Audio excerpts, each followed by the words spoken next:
lights back on because we are heading onto the reef for the second game in this best-of-5 series between LDLC and X7. Initialize, I yoinked your job right there. You did, that's fine. I'll forgive you this time. It's going to be okay. It's in your name to be Trouble to me. I already had this problem. Again, I'm casting with my brother and a woman named Trouble. It was always going to be an experience. What do you know? I'm going to take the second, though, because obviously the last game we didn't really get a chance because it exploded into fights as we brought the graphic up. But Tempt versus Ica was a matchup we were very excited for, and then that last game, we saw some good stuff from Tempt early, but then Ica just went off on the Veigar. Okay, but speaking of that Veigar and stuff, obviously there is going to be the Predator on this Veigar, which gives you a little more ability to roam towards those side lanes and get to that play a little quicker. Another thing that's very important to note is, of course, an exhaust coming in for the Braum. So you're looking to play a lot more passively on the back foot towards bot lane and just say, look, if you're trying to fight us, you're not getting through the Braum, you're not going to get that first person diving in. And if you've got that Predator who is going to use that very, very well in terms to get to that play, to say, look, we're buying time with the exhaust to get the Predator to come there quicker. X7, again, I can see how they're looking to play around bot side. They've just found it. There we go. They do get a hold of that one. It's a late invade.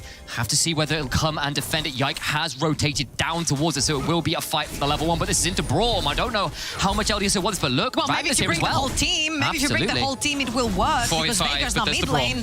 All right, Ragnar is going to be there. They'll get that knock up, though. What a stun. And Tempt is going to come through on the anchor as well. Kasing may need to flash, does get over the wall. Flash for flash right now. And everyone survives. Red buff is successfully defended. Teleport top from Ragnar. So what's blown here? Because we have one flash from the side of DOS. We have Ragnar's teleport. And on the other side, we have Kasing's flash and Haru's flash. But the good news, if you're an X7 fan, is that Haru is pathing top side, and Ragnar does not have his teleport up and available, so maybe we could potentially see shenanigans where you punish the Ornn and you get him super far behind in lane, which is what you mentioned happened in that Command Corp game where the Sion completely snowballed out of control. But I feel like the most important thing to keep in mind is that when you're playing in that 1v1 matchup in the jungle where somebody's playing Lee Sin into you, you want to be able to make the plays, right? Losing your flash early on for Haru is going to be the goal button for Yike to try and find him in the jungle. I really want to zero back in on what could happen top lane, because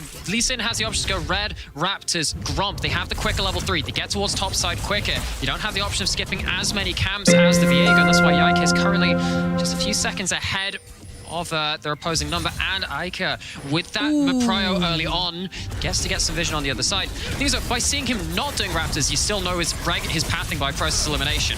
Stun from DOS, trying to keep Exik alive because that was a passive, very nearly stopped, but the Wind Spike will now land onto DOS, who gets stunned up, but it's just health bars being traded, nothing much more, and then top side indeed. There is Yike. Ica's roaming as well. Haru is still on this rub buff, secures it, will now be spotted out, and that means the Yike is given free reign to go in on this. The knockup is there into the Sonic Wave.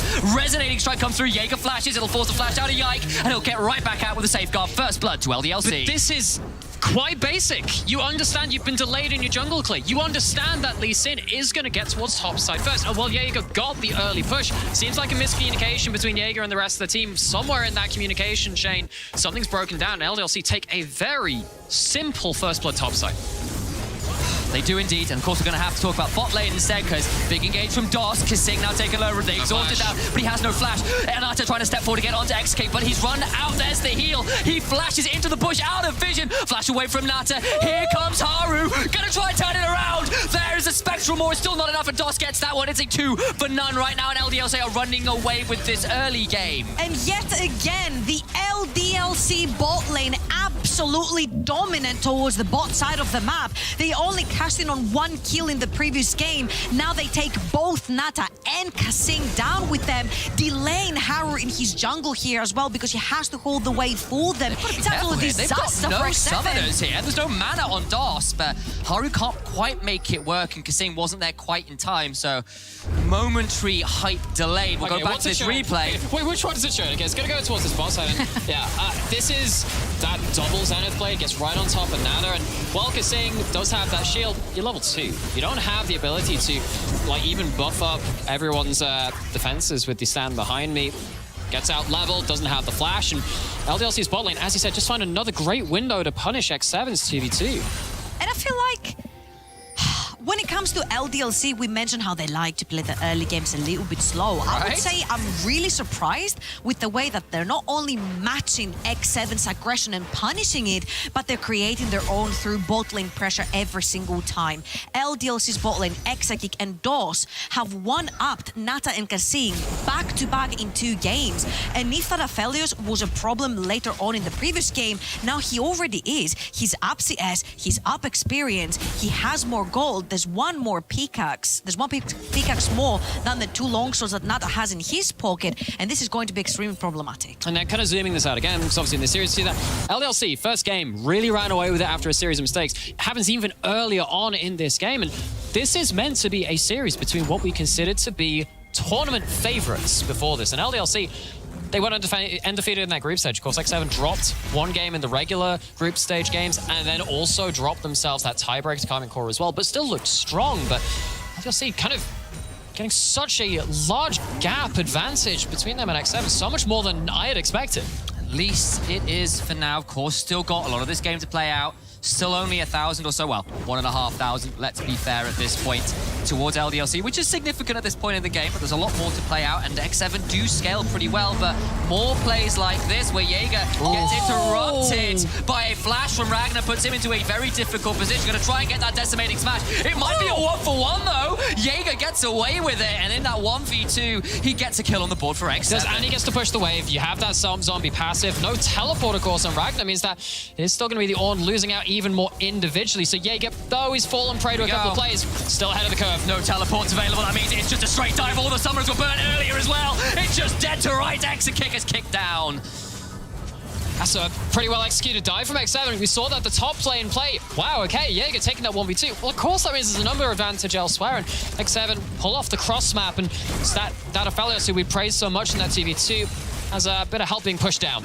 So there's a few things happening on the map right now, because if you look at bot side, there's a huge cannon wave that's going to be pushing in underneath the tower. Aphelios is not going to lose too much, especially if DOS holds the wave right here. So the Aphelios is going to be fine, even with that trade, because he has that 1 kill banked into his pocket, right? But if you look onto the top side, Yike has banked in on 2 kills. Now the pressure falls on him, right? Because he has the gold and he has the experience from these 2 kills. He is the playmaker early on, the guy onto the Lee Sin that needs to find the kicks, that needs to find the backline access, that needs to keep snowballing the victories in the early game push that they had. While on the top side of the map, Ragnar doesn't care if he goes down. He's playing the Ornn. Doesn't matter if he has the experience or the gold. Later on, when they get to scale and play the team fights, the ornaments are going to come through. The big chunky wall of having the Ornn as a front line is going to come through. And I feel like X7 are sort of falling behind right here. Bit of just positioning in this mid lane right now. We have got a Herald that spawned in. Yike right now on another early game impact champion. They're going to get some roams off here. You've seen the list here. Add the Lee Sin on top of that, and Yike has made things happen early on for LDLC here. But the way that he's typically done that in my reading was, again, just kind of like making sure that Aker is getting into the game. It's been very different in this game, where he has been getting those ganks in, getting those kills on the board early. It's been a little bit different look from what I'd seen more typically from this player. Do you want to quickly go back to something that you were saying, Trouble, in terms of, like, you know, Ragnar doesn't really care if he's going down on that Ornn. Normally I'd agree, because Ornn is such a cost-efficient champion. It's just in this game, when you can see that that's actually a hull breaker being built up by Jaeger on the Scion a little earlier, I wonder if you give up 1 more of those, whether this game becomes very, very unplayable because your side lanes just don't exist and Scion becomes too hard to displace from them.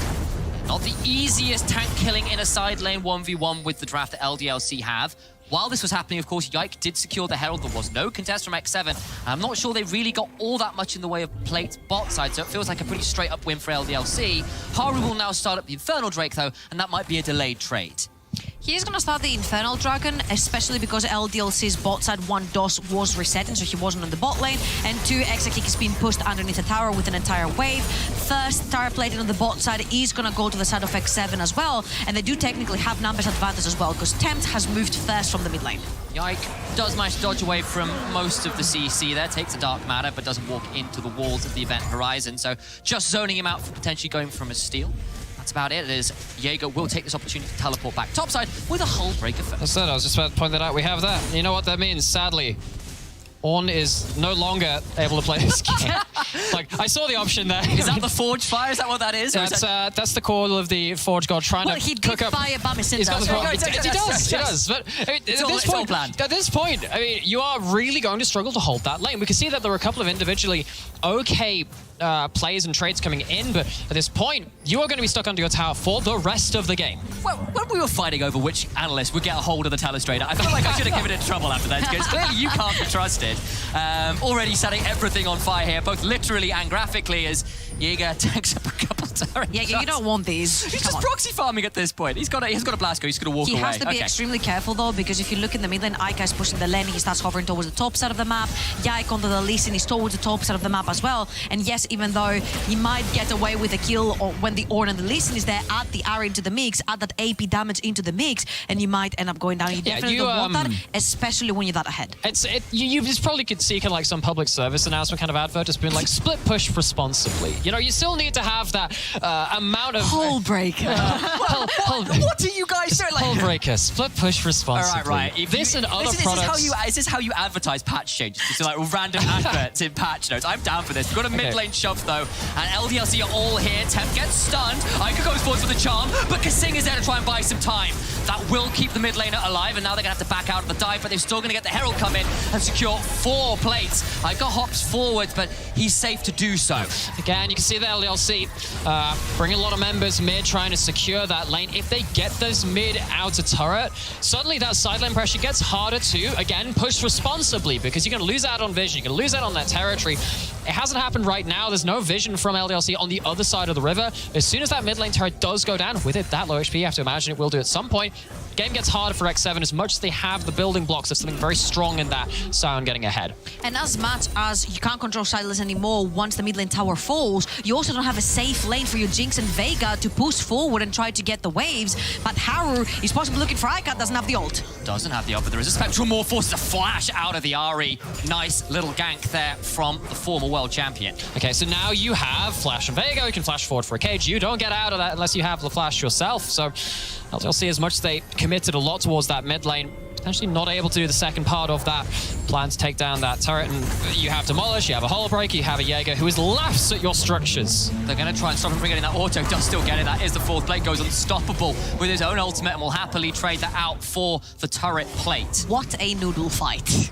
Okay, so I was casting with Ducklings some of these fights in the group stage. This is it's gotten to the point because you've got all the burn damage. It's not even just like the wet noodle fight. It's like a noodle pot. Like you're getting these spicy noodles, like, and you've got a delivery for lunch. All I'm saying is, Ducklings' response was, those are some very overcooked noodles, and I completely agree, because that is a very long time you're waiting on those noodles. You know how they get like more like soggy the more you cook them? At this point, like the whole pot is just like, it's just noodle mass. Yeah. Noodle porridge. What a disgusting thought I've left everyone else with there. I mean, come on. I'm sorry, we're moving away. It's my fault. I apologize to those eating right now. You probably don't want to be anymore.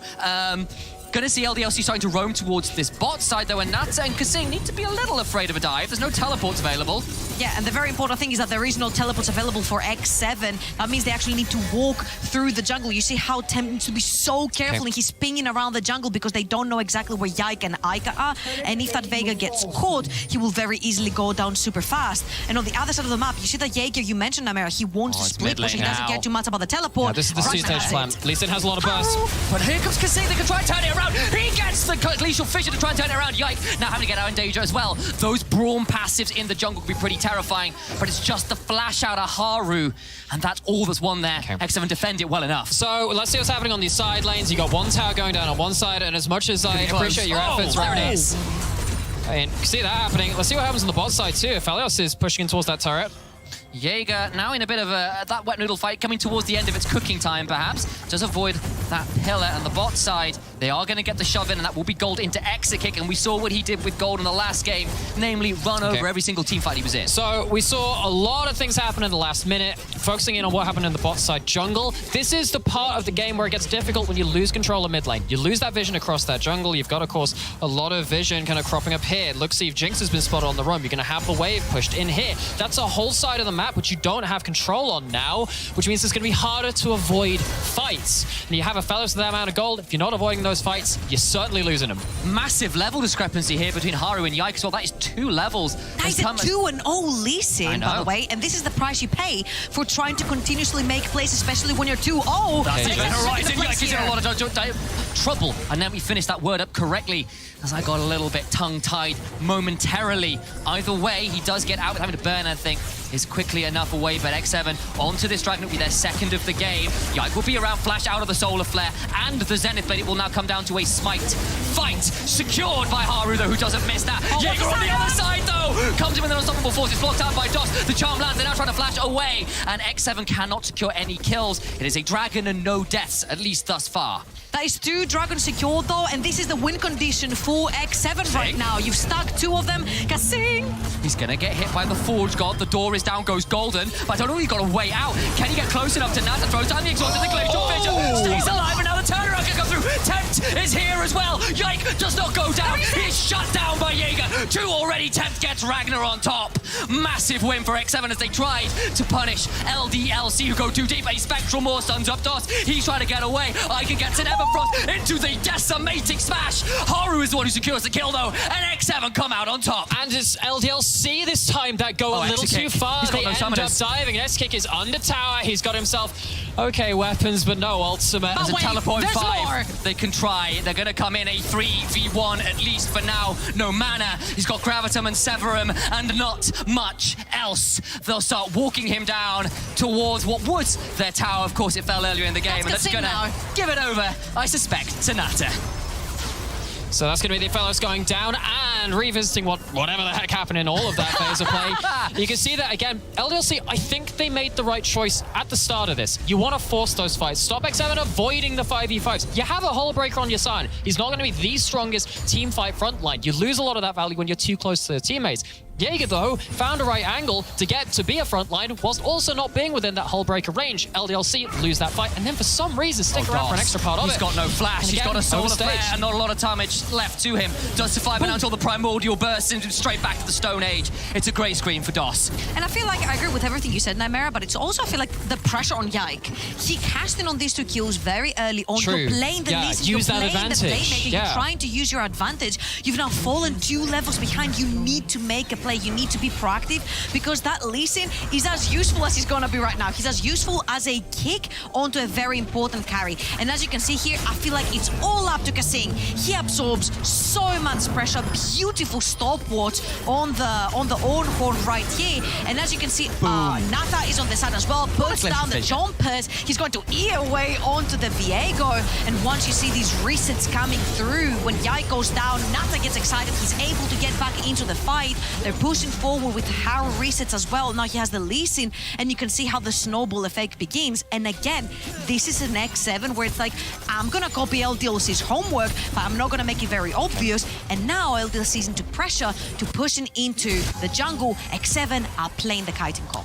Haru has the second Herald inventory. It's Everfrost. Everfrost straight. Naga had to flash out of that before he got in range for a Primordial Burst kill. As DOS is very deep without a lot of help. He is so far up the creek, and the only paddle is the paddle in. X7 are giving to him this game. Don't get me wrong, this vision's important, but you're going so far into this, and I get that LDLC, again, want to force X7 to the fight, want to get that vision into the enemy jungle. If you're looking about what's happening across the map, they've got themselves the mid lane out of turret. They have a way to play with their vision. Oh, they're going to go straight back out. Yike will avoid the Glacier Fizzer. Ika is going to throw down the ultimate into a Call of the Forge God, which is swiftly stalled out by a very large door. Unstoppable force, not quite in range, gets charmed up, but he's so damn tanky. Event Horizon goes wide, but it's all going to land. Onto Yike, who gets out. Mercury treads are a fine item. Nata, though, on the killing spree. Who cares how lane goes when you can start pulling off kills like that? Haru steals away the Ornn and now gets out. They can't secure the mid lane tier 2, but they'll take the kill, they'll take the mid lane tier 1, and they'll get out of dodge. And again, LDLC with the aggression. Ica tries to push the top side of the map. He loses his flash. DOS tries to play aggressively to put down the vision for them on the top side of the map. He Nata loses his life. Then LDLC overextend to try to make a play with Yike onto the Lee Sin. They get instantly punished. X7 are on point right now. Okay, but where's the recovery from LDLC? Because you can see actually they're starting to move up, of course, into that top lane. That's what they tried to put their vision down. They've already taken this lane. it was a lot invested for it. At least at the back end of the play, they managed to at least get something on that top side of the map, but it's not even taking down the turret yet. Jaeger did such a great job of defending it in the laning phase. It's not even scratched yet. And what that delay cost was a teleport from Ica, and of course it's 30 seconds until the mountain soul point for X7. They're in position. Jaeger will be in a 1vx scenario, but he's got Hullbreaker and a second item. They've cleared out the waves. He's going to do so much damage back. They finally clear out the turret, but this is a bloody tanky Sion. He's going to try and play his way out of this one best he can. Gets kicked into the wall, but he's buying so much time at this point. He'll have a zombie afterwards as well. Does a lot of damage. The charms comes through. He goes unstoppable. Gets stopped up. Decimating Smash is dashed away from, and he finally falls. All the while on the bot side, X7 shoving in, gonna get this mid lane tier 2. Look onto the map right now. He stalled for so long.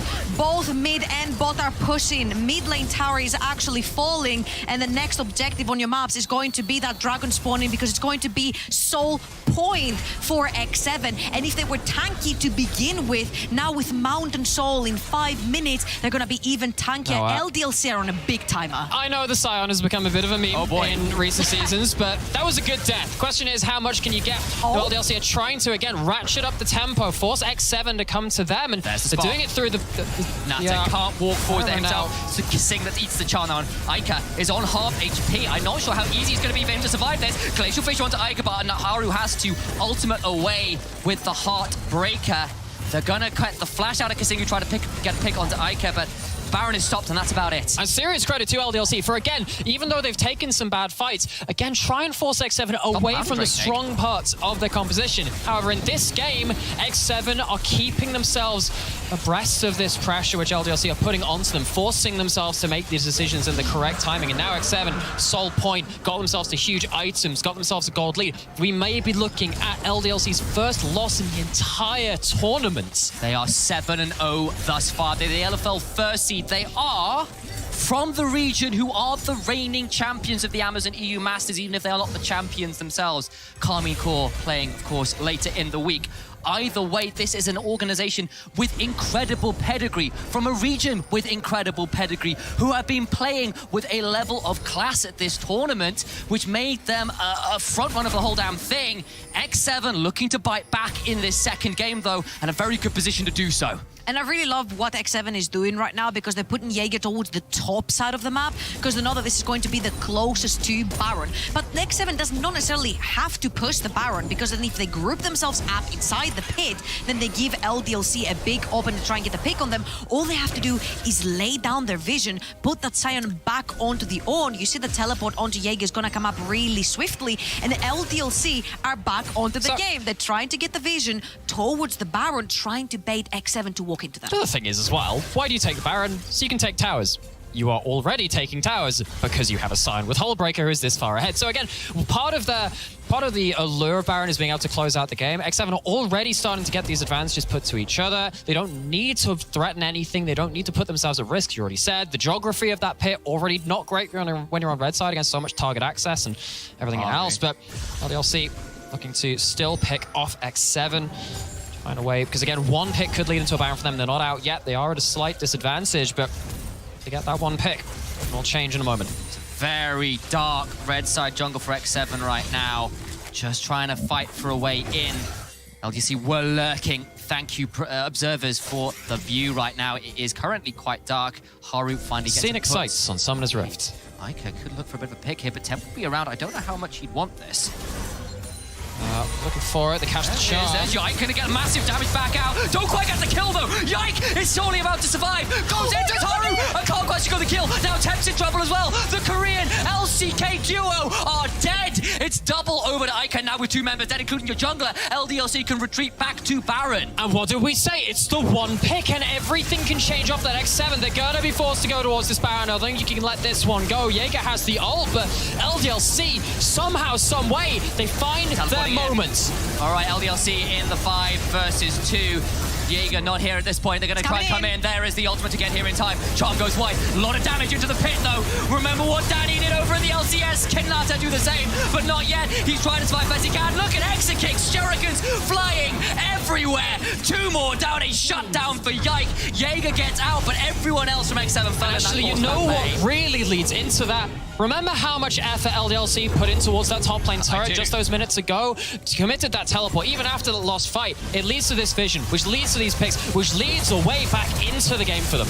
And that was complete impatience by Haru right there, because he knew the lurking was happening for 3 minutes straight on that top side of the map. The only reason that Haru was hovering around was because he was allowing Temp to push top side, but he's not there anymore. You do not have to walk in there, you do not have to give your life. It was Nata and Kasing in the previous game giving up their lives, giving the Baron to LDLC, which LDLC stopped their I'm out of words. I was like, where are you going with this trouble? The screen did its talking for you. They wanted to stop their progress. I got you, there we go. But it was that Baron that stopped X7's progress and then put LDLC ahead, and then they completely ended the game. And the same story could be done here, because remember what Amara said. You've got a Sion on a side lane. People are struggling to lane against the Sion. He's pushing the waves. Now you've got Baron up minions. It's much easier to shove in the Sion. Now Jaeger's underneath his tower. Yeah, but look where the rest of X7 are. I don't think they can actually do this. Jaeger takes next to no damage from the Ahri right there. And we've got about 40 seconds just over until what would be Mountain Soul for X7, but they are shoved in under their tier 2s at this point, with the Baron still in full force, LDLC in full control of the map. And what this does mean is that, of course, LDLC get all of those structures, to get all that gold with it, and suddenly, whereas before there were slight margins of error, which X7 were really exploiting to just avoid the full-on 5v5, not give up that first pick, not get burst out. LDLC have that many more stats to do this in now. Look at Ika's CP top side of the map. He's flanking. He's trying to get in here, but on the other side they're going to try and pincer the pincers. DOS taken so down low, goes down. Primordial Burst gets him. Nata is the trade out though, and now Temp's in trouble on the other side. He's flashing away the other side, trying to get away. Exit kick is dead, and now Haru has his weapons ready to flash through. Kick from Yike though into the event horizon. It's a damn close fight. Haru alive for now. Temp trying to get a hold of Ragnar, and Jaeger is still there as well. Temp trying to get away from the bellows. Breath, Ika still alive into the event horizon. Double kill from that Dark Matter, and X7 win the fight. Huge fight for X7. Very clever teleport from Ika to try and get onto the flank. But Nata managed to get 1 kill before he died, which was so crucial. This is going to be Mountain Soul for X7, and even though the Baron went completely south for them, this is right now their win condition. And it is such a fine balancing act when you're going for these big flank plays. You see what they're trying to pull off with the Ahri, and imagine we're going to see this in this replay. See that Ahri goes from one side of them to the other, tries to get that pincer, but X7 find the window and say, all right, we're fighting, let's go in. And the first kill is already gone. Your first reset already in effect. I mean, the only thing which stops this being a complete blowout is Nata gets picked off very early into this play. Temp doesn't need any of these high mobility champions. What are those? He's got more than enough mobility with those 2 little feet of his on the Veigar, and Veigar stays alive, and that's the real big DPS which comes out of the back of this. Stick those dancing shoes on. He's not just a tiny master of evil, he's a tiny master of the tango as well. Get him a tango skin. Make him join TF and Evelyn. So here's the thing right now. Nata got picked on really early into this fight. Your AD carry dies. Exakick dies in this fight. Your AD carry dies. But the problem for LDLC is you do not have any other carry with consistent damage. You've got Lee Sin with burst AD, and you've got Ahri with burst AP. Whilst on the other side, you've got Temp. I'm sniggering because there's an item in inventory which Nymera is very proud of seeing in Ahri's inventories. Now, I'm not much of a librarian myself, and if I was, they would be filled complete with Magi's, but Ika has picked that one up, and you can see now with 403, thing with getting a Magi's, very cheap legendary item, gives you an extra bump of that mythic stat, and now you get to chuck in an extra 15 AP onto top of that Everfrost. Ika really trying to burst out now. All right, well, we've got ourselves now with the Mountain Soul. We got ourselves with some interesting items. It is X7 who probably are favored with this game state right now, but LDLC have already proven in this game they are more than willing to fight their way back in. And look at exactly how they play the fights. They've got Jaeger and Kasing sort of shielding the carries around the map and how they want to play the team fights. They're not allowing any cues to go through from the Lee Sin, any chance to go through from Ica, and the game will only become more difficult from LDLC unless they find a flank through Fog of War. And this is why someone like Sion can be so effective at that whole shielding thing you're talking about when you don't have a Jason in the game. When you don't have something like a Corki or another poke ADC like a Xayah, right? Because you can sit there and it's like, what's the worst you're going to eat? Maybe the rifle turrets from the FL is the one thing which you're really worried about. Outside of that, though, X7 can just sit there and say, where's your poke? You don't have any of it. You don't get to play to chunk out the Sion, and the Sion becomes such a difficult thing to avoid. Trying to get that solar flare down, but DOS on the other side takes so much damage. Haru in a 1v2, happy to step forward. Now Nata's around here as well.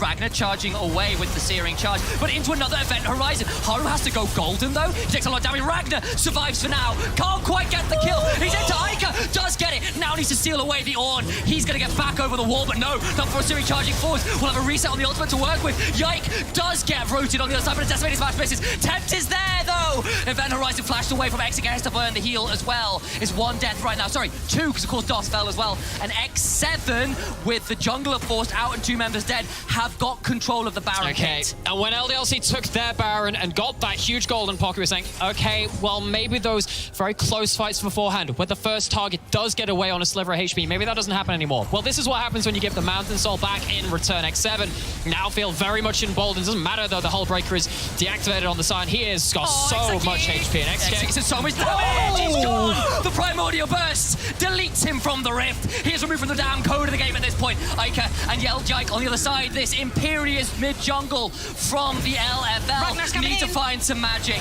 Ragnar is coming in. DOS is respawned as well. The HP bars are so low. It will be a smite fight at this point, surely.